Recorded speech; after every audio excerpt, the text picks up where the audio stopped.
Hello, আসসালামু আলাইকুম। শখের খামার ফরিদপুর ইউটিউব চ্যানেল থেকে ছোট্ট একটা শর্ট ভিডিও নিয়ে চলে আসলাম। তো আজকে হচ্ছে 16 দিন বয়সে। তো সন্ধ্যার পর আমি মুরগিগুলোকে পানি দিয়ে দিলাম। তো আপনারা দেখতে পাচ্ছেন ব্রয়লার মুরগি আসলে কিভাবে পানি খাইতেছে। তো আসলে ব্রয়লার মুরগি কিন্তু প্রচুর পরিমাণে পানি খায়। তো আমার 1000 বাচ্চা, আজকে 16 দিন বয়স। তো দিনে 100 লিটার এবং রাতে 100 লিটার। তো প্রতিদিন 200 লিটার পানি খাই, রাত দিন মিলিয়ে।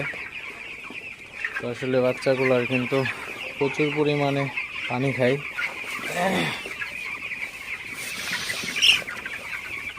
তো আর যে মুরগিগুলা শুয়ে থাকে, তো সে মুরগিগুলাকে তারাই দিতে হবে, কারণ সব মুরগি যাতে পানি খায়। তো অবশ্যই সেদিকে খেয়াল রাখবেন।